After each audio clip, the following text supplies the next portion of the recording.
beautiful people. I'm so excited that you're here with me today. I was actually flitting around doing 1,000 other things, and this keeps coming to my mind, and I'm going to be sharing it with a couple of things that I'm teaching soon. And I just felt like maybe the Lord was wanting me to pop on here and share it with y'all. I felt compelled. So prayerfully it'll be a blessing to you like it's been to me. And I was like, let me just come back into one of my favorite spots. This is back in our bedroom. I think I've maybe been back here once or twice. So it has my favorite painting of the beach, the driftwood fence, and we have 2 of these marshmallow chairs.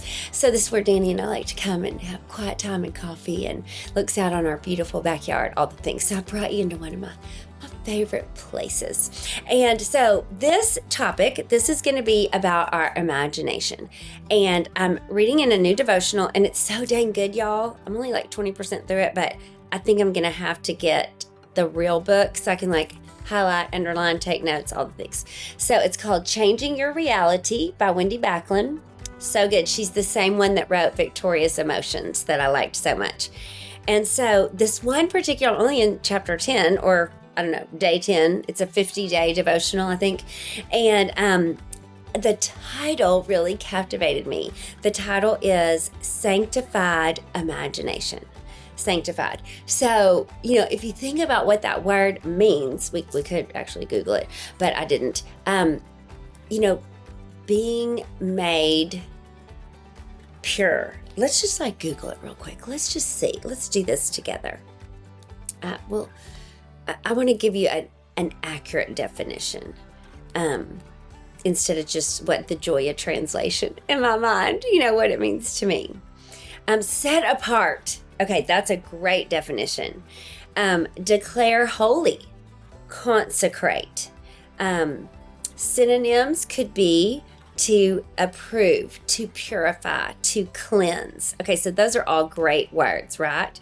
So this whole idea of a sanctified imagination. So the premise being, God gave us our imagination.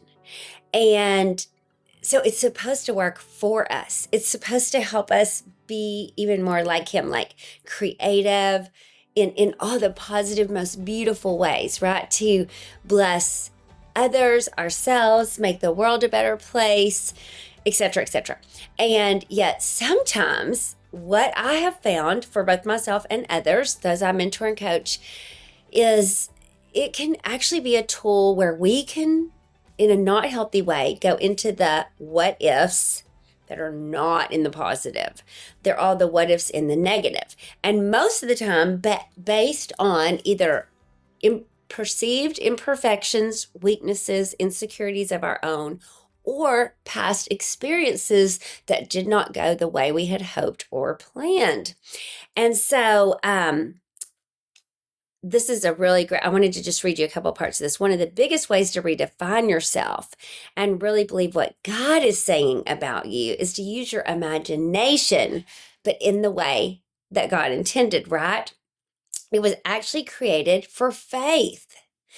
Faith isn't blind, it's visionary. So think about using your imagination for help in creating the vision it is that you perceive God has dropped into your spirit of some of the dreams and plans He has for you. Of course, this is a great verse in Hebrews 11. Now, faith is the substance of things hoped for, and the evidence of things not seen. The evidence of things not seen.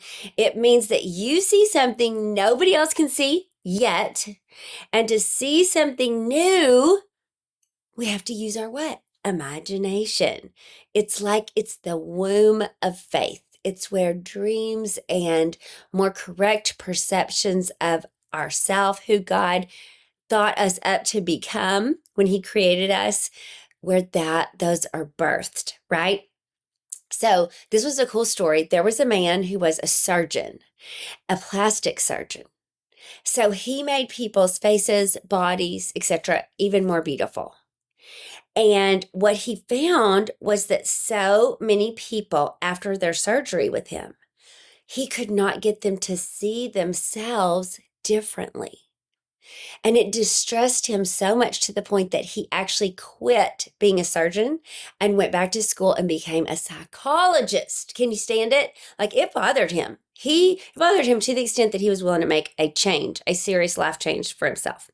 He discovered that when the will and imagination are at odds with one another, they're in competition, in other words, the imagination always wins. The imagination always wins. This means you can try to use willpower to change your habits or improve yourself, in whatever way, your thoughts about yourself, etc. But how you imagine you is what will win. Always, hands down. The way you imagine or see you is what's going to win. Imagine yourself stronger than any addiction that you're wrestling with. You will overcome it.